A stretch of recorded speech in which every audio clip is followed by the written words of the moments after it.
ہمارے ذہنوں میں جو معیارات بیٹھے ہوئے ہیں وہ کیا ہے؟ کامیابی پیسے سے ہے، کامیابی جائیداد سے ہے، کامیابی کاروبار سے ہے، کامیابی شہرت سے ہے، کامیابی اقتدار سے ہے۔ یہ معیارات ہیں۔ جو جتنا دولت مند اتنا کامیاب، جو جتنا مشہور اتنا کامیاب، جو جتنا پاپولر اتنا کامیاب، جو حکومت پر پہنچ گیا کامیاب، جس نے بڑا کاروبار جما لیا کامیاب، جس نے بہت جائیداد بنا لی کامیاب۔ یہی ہے اصل میں ساری جس کی گانٹھ۔ جو تصور کامیابی کا ہوگا اسی کے مطابق آپ کی بھاگ دوڑ ہوگی، اسی کے لیے جد و جہد ہوگی، اسی کے لیے توانائیاں صرف ہوں گی، اسی کے لیے دن رات کی مشقت ہوگی۔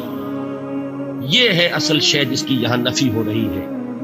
کامیابی دولت سے نہیں، کامیابی شہرت سے نہیں، کامیابی اقتدار اور طاقت اور حکومت سے نہیں، بلکہ کامیابی ہے ایمان سے، عمل صالح سے، تواصی بالحق سے، تواصی بالصبر سے۔ آپ غور کیجئے اس نقطہ نظر کا، اس ایٹیچیوڈ کا، یہ جو مینٹل ایٹیچیوڈ ہے، اس کا بدل جانا ہی انسانی شخصیت کے اندر انقلاب برپا کرے۔ اب آپ کا نتیجہ کیا نکلا؟ اگر تو دولت سے کامیابی ہوتی تو قارون بہت کامیاب تھا، اگر حکومت سے کامیابی ہوتی تو فرعون اور نمرود بہت کامیاب تھا۔ کامیابی ان سے نہیں، کامیابی انسان دولت میں قارون کی دولت تک پہنچ جائے اور دنیا میں دبدبہ اور اقتدار اور سلطنت اور حکومت کے اعتبار سے وہ نمرود اور فرعون کا مقام حاصل کر لے، وہ ناکام ہے، خائب ہے، خاسر ہے، برباد ہے۔ اور ابو ذر غفاری کامیاب ہے، چاہے ان کے پاس کچھ نہیں، جھونپڑی تک نہیں تھی، کوئی گھر نہیں تھا۔ حضور نے فرمایا ہے اللہ کے کچھ بندے ایسے ہوتے ہیں جو کسی محفل میں جانا چاہیں تو انہیں اجازت نہ ملے، جو کہیں اگر رشتہ کرنا چاہیں کوئی ان سے رشتہ کرنے کو تیار، کہیں کوئی سفارش کرنا چاہے تو ان کی کوئی بات ہی نہ سنے۔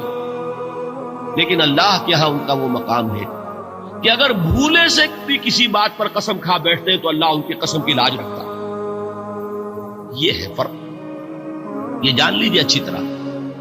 اس بات کا مان لینا آسان، اس پر سبحان اللہ کہنا آسان، لیکن اس کے مطابق آپ کے اپنے ذہن کا بدل جانا بہت مشکل، اس لیے کہ ہم متاثر ہوتے ہیں اپنے ماحول سے۔ وہ بڑا محل ہے، دیکھ کر ایک دفعہ جھجری آتی، وہ بڑی سی 20 فٹ لمبی کار سناٹے کے ساتھ آپ کے پاس سے گزر گئی، ایک دفعہ اعصاب کے اندر ارتعاش ہوتا، محسوس ہوتا ہے بڑے یہ نصیبے والے لوگ ہیں، بڑے خوش نصیب، بڑے کامیاب، حالانکہ کچھ معلوم نہیں کہ یہی سب سے بڑی بدنصیبی ہو سکتا ہے کہ یہی سب سے بڑی ناکامی ہے۔ اگر ذہنوں میں یہ بات بیٹھ جائے کامیابی کس شے سے، یہی وجہ دیکھیے قرآن مجید میں بارہا آپ دیکھیں اولئک ھم المفلحون، یہ ہے لوگ کامیاب ہونے والے۔ آج ہی آپ نے نماز میں وہ آیات سنی، یا ایھا الذین آمنوا ارکعوا واسجدوا واعبدوا ربکم وافعلوا الخیر لعلکم تفلحون۔ اے ایمان والو، رکوع کرو، سجدہ کرو، اپنے رب کی پرستش اور بندگی کرو اور اچھے کام کرو تاکہ تم کامیاب ہو جاؤ۔ تو کامیابی کن چیزوں سے ہے؟ یہ ہے سب سے بڑا سبق۔ یہ ہمارے دل میں اگر بات بیٹھ جائے، ٹھک جائے، تو زندگی بدل جائے گی، صبح و شام بدل جائیں گے، نقشے بدل جائیں گے، بھاگ دوڑ کا رنگ بدل جائے گا، ویلیو سٹرکچر بدل جائے گا۔ آج وہ ایک چیز نہایت اہم نظر آ رہی ہے، کل نہایت غیر اہم نظر آئے گی۔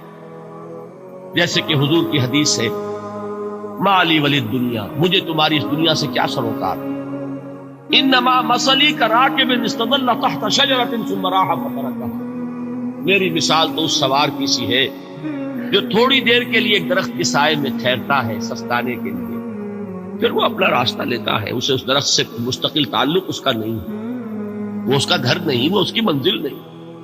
اسی طرح یہ دنیا میرا گھر نہیں ہے۔ اب دیکھیے ہم کہتے ہیں انا للہ و انا الیہ راجعون، ہم تو مسافر ہیں، ہم اللہ کے پاس سے آئے، اللہ کی طرف ہمیں لوٹ جانا ہے۔ کن فی الدنیا کانک غریب و عابر سبیل، حضور فرماتے ہیں دنیا میں ایسے رہو جیسے کہ تم اجنبی ہو یا راہ چلتے مسافر۔ لیکن یہ طرز عمل کب ہوگا؟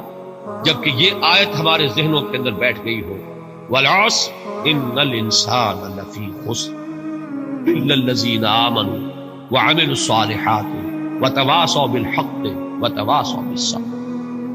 یہ ہے اصل بات جو میں نے عرض کیا تھا کہ میں بتاؤں گا صحابہ کیوں ایک دوسرے کو یاد دلاتے۔ اس لیے کہ دیکھیے جیسے برف باری اگر ہو رہی ہو، آپ باہر نکلیں گے تو برف آپ کے کپڑوں پر جم جاتی ہے نا، تو آپ جھٹکتے ہیں کپڑوں کو تاکہ برف ہٹ جائے۔ ہمارے ایمان پر اس دنیا میں رہتے ہوئے جب ہم متاثر ہوتے ہیں ماحول سے تو گردہ آ جاتا ہے، برف پڑ جاتی ہے، اس کو جھٹکتے رہنے کی ضرورت ہے۔ اور وہ جھٹکنے کی بہترین اور مؤثر ترین شکل یہی ہے کہ یاد رکھو کامیابی ان چیزوں سے نہیں ہے۔ چمک دمک جو ہے دنیا کی، یہ ساری چمک دمک جو تمہیں رجھا رہی ہے، جو تمہیں اپنے اندر گم کیے ہوئے، یہ لفظ گم پر اقبال کا وہ شعر یاد آ گیا کہ کافر کی یہ پہچان کے آفاق میں گم، اور مومن کی یہ پہچان کے گم اس میں ہے آفاق۔ تم گم نہ ہو کر رہ جاؤ، اس میں مبہوت نہ ہو کر رہ جاؤ، مرعوب نہ ہو کر رہ جاؤ، دنیا ہی کی محبت تمہارے اوپر ڈیرے نہ ڈالے، تمہارے دلوں کے اوپر مسلط نہ ہو جائے۔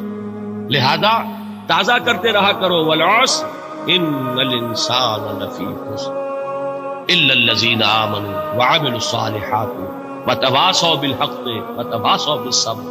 پھر یاد کر لو، پھر تازہ کر لو اپنے اس یقین کو کہ کامیابی دولت سے نہیں، کامیابی ثروت سے نہیں، کامیابی اقتدار سے نہیں، کامیابی شہرت سے نہیں، کامیابی جائیداد سے نہیں، کامیابی ہے ایمان سے، کامیابی ہے عمل صالح سے، کامیابی ہے تواصی بالحق سے، کامیابی ہے تواصی بالصبر سے۔